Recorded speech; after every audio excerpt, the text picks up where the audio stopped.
सरकार नाम की कोई चीज नहीं है, जिससे लॉ एंड ऑर्डर बहुत चरमरा गया है। दलित पर रोज हत्याएं हो रही है, दलित का रोज बलात्कार हो रहा है, रोज बैंक रॉबरी हो रहा है। और अभी 20 वर्ष के अंदर में आप देखिएगा कि पूरे बिहार में जो नीति आयोग का रिपोर्ट आया वो भी बिहार के लिए अच्छा रिपोर्ट नहीं है। और पूरे बिहार में एक भी अच्छा कल कारखाना नहीं लगा। शिक्षा की व्यवस्था एकदम चौपट है। पहलगाम में हुए आतंकी हमले को लेकर के भारत के जगह जगह विरोध प्रदर्शन हो रहा है, लोगों में गुस्सा है।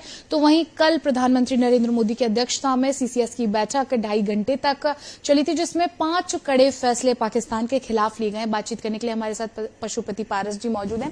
सर, ये जो 5 फैसले पाकिस्तान के खिलाफ लिए गए, इनको आप कैसे देखते हैं? जिसमें सबसे प्रमुख है सिंधु समझौते को स्थगित करना। ये अच्छा समझौता है, अच्छा आदेश है भारत सरकार का। देखिए, जिस ढंग की घटनाएं घटी है, आपको याद होगा कि जहां तक मुझको जानकारी है कि 2019 में भी पुलवामा में घटना घटी थी। उसमें काफी हमारे लोग मारे गए थे, तकरीबन 47 लोग मारे गए थे। और ये 22 अप्रैल की घटना है, परसों की घटना है। और जिस निर्मम ढंग से लोगों की हत्या हुई है, छोटे छोटे बच्चे हैं, एक जो था उसका 6 दिन पहले शादी हुआ था।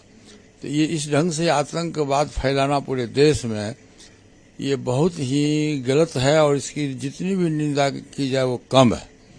और इस पर पूरा भारत सरकार को पूरा एक्शन लेना चाहिए। और जो हमारा जवान है, अभी मैं टीवी पर देख रहा था कि उन लोगों का बयान आ रहा था कि हमको जो गाड़ी मिलती है सुरक्षा के लिए, वो गाड़ी बहुत कमजोर गाड़ी होता है, उसमें पावर नहीं होता, उसमें वो मजबूत गाड़ी नहीं मिलता। इसलिए हमारा ये भी मांग है भारत सरकार से कि जितने भी सुरक्षा के लोग हैं, जितने भी हमारे पदाधिकारी हैं या जितना भी हमारा फोर्स है, उसको नई गाड़ी देनी चाहिए कि जिससे कि आतंकवादी लोगों से वो मुकाबला कर सके।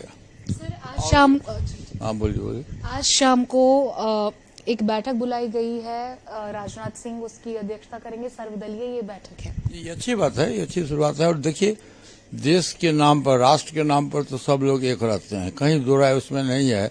इसमें कोई विरोधाभास नहीं है।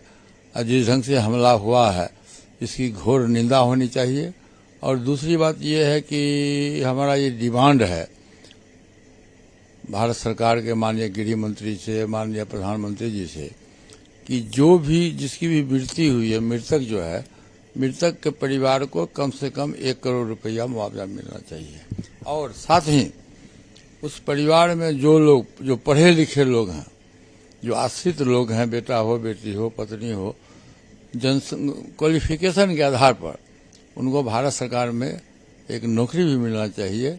और तीसरा, इतना अधिक से अधिक कठोर सजा होनी चाहिए। इस घटना की पूर्ण जांच होनी चाहिए। 1900 ये जांच होनी चाहिए। और जांच के बाद जो व्यक्ति सजावार लोग होगा, उसको किसी भी परिस्थिति में माफ नहीं करना चाहिए।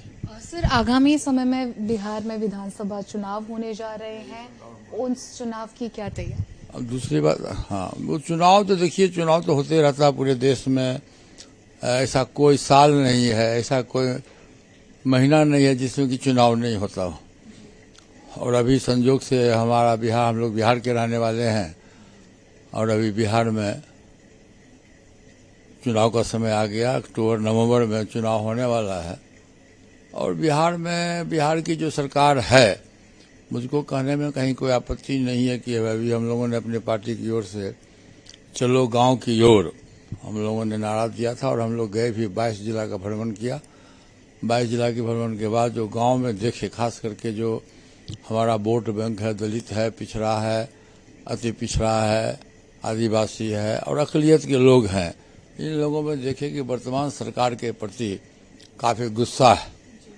और ये लोग बदलाव के मूड में हैं। इन लोगों का कहना यह है कि 20 वर्ष की सरकार, जिसको आप डबल इंजन की सरकार कहते हैं, केंद्र में भी एक एनडीए की सरकार है और बिहार में भी एनडीए की सरकार है, लेकिन ये बीमारू सरकार है। सरकार नाम की कोई चीज नहीं है, जिससे लॉ एंड ऑर्डर बहुत चरमरा गया है। दलित पर रोज हत्याएं हो रही है, दलित का रोज बलात्कार हो रहा है, रोज बैंक रॉबरी हो रहा है। और अभी 20 वर्ष के अंदर में आप देखिएगा कि पूरे बिहार में जो नीति आयोग का रिपोर्ट आया, वो भी बिहार के लिए अच्छा रिपोर्ट नहीं है। और पूरे बिहार में एक भी अच्छा कल कारखाना नहीं लगा। शिक्षा की व्यवस्था एकदम चौपट है। जो सरकारी स्कूल है, सरकारी स्कूल में कोई भी गार्जियन अपने बच्चे को पढ़ाना नहीं चाहता, सब प्राइवेट स्कूल पढ़ाता है। तो ये शिक्षा व्यवस्था की दुर्गति है, भ्रष्टाचार चरम सीमा पर है। इसलिए बिहार की जनता अब जब भी चुनाव होगा तो बदलाव की ओर है। बदलाव निश्चित रूप से मुझको लगता है कि 2025 में जो लोकसभा का चुनाव होगा उसमें बदलाव होगा। हाँ सॉरी, विधानसभा का चुनाव होगा उसमें निश्चित रूप से बदलाव का संकेत है। इस बार बिहार विधानसभा चुनाव में जैसा आपने जिक्र किया कि बदलाव की लहर जो है बिहार देखना चाहता है, तो आपके अनुमान से, आपके नजरिए से क्या वो बदलाव है जो बिहार चाहता है, और किसके हाथ में वो कमान अगर जाए तो वो बदलाव आए? देखिए, जनता सर्वोपरि है और जनता के पास में इतनी ताकत है कि बुलेट से अधिक ताकत बैलेट में होता है। और एक वोट से देश का प्रधानमंत्री बनते हैं, एक वोट से मुख्यमंत्री बनता है, एक वोट से मेंबर ऑफ पार्लियामेंट बनता है। सर, आपकी तैयारी कैसी है इस बार के चुनाव? नहीं, हमारी तैयारी देखिए, हमने तो भाजपा गठबंधन से इस्तीफा कर दिया 14 अप्रैल को। इस्तीफा के बाद हमारी तैयारी अभी हो रही है। 243 सीट बिहार में है। नहीं, 243 सीट पर अभी हम अपने उम्मीदवार की तैयारी कर रहे हैं, संगठन को मजबूत कर रहे हैं, सदस्यता अभियान चला रहे हैं। और जब समय आएगा तो फिर हम नेशनल सिक्योरिटी की बैठक बुलाएंगे, पार्लियामेंट्री बोर्ड की बैठक बुला करके और तय करेंगे कि हमको किस गठबंधन में जाना है। ऐसा है कि देश में दो ही गठबंधन है, एक इंडिया गठबंधन है, दूसरा एनडीए गठबंधन है। तो एनडीए गठबंधन से हमने नाता तोड़ दिया। भाजपा इतनी बड़ी पार्टी है, विश्व की स्तर की पार्टी है, फिर भी बिना गठबंधन का चुनाव भाजपा के द्वारा भी नहीं लड़ता। तो कहीं न कहीं हम गठबंधन में जाएंगे, जहां हमको उचित सम्मान मिलेगा उस गठबंधन में हम जाएंगे। लेकिन चुनाव इस बार पूरे जोर शोर से, पूरी दमखम तैयारी के साथ। हमारी तैयारी, पूरी तैयारी है, पूरे जोर शोर से हम चुनाव लड़ेंगे। चुनाव हम लोग लड़ते भी हैं, जब से हमारी पार्टी की स्थापना हुई है तब से आज तक। देखिए, हम लोग शोषित, दलित, पिछड़ों की राजनीति करते हैं। हमारा संगठन जो है वो गरीब लोगों के लिए है। हमारा दलित सेना है, एक सामाजिक संगठन है। जहाँ कहीं भी पूरे देश में दलितों पर अत्याचार होता है तो उसमें हमारी पार्टी, हमारा दलित सेना, हम जाकर के फिजिकली जाके मुआयना भी करते हैं। उसके दुख सुख में हमारी भागीदारी होती है। इसलिए हमारा गठबंधन बहुत मजबूत है। पशुपति सर, अगर चर्चा बिहार विधानसभा चुनाव की हो रही है तो चर्चाएं कुछ ऐसी भी हैं कि चिराग पासवान बिहार विधानसभा चुनाव लड़ सकते हैं? देखिए, ये तो जनता के हाथ में सब कुछ। उम्मीदवार तो बहुत है, सैकड़ों उम्मीदवार होता है। खाने वाले की भूख बहुत है, खिलाने वाले की भूख हो तब तो। और बहुमत का राज है। एक वोट से, एक व्यक्ति के जीतने से तो कोई मुख्यमंत्री नहीं हो सकता। 243 है विधानसभा में स्ट्रेंथ है, तो उसके लिए कम से कम 122 एमपी चाहिए, एमएलए चाहिए।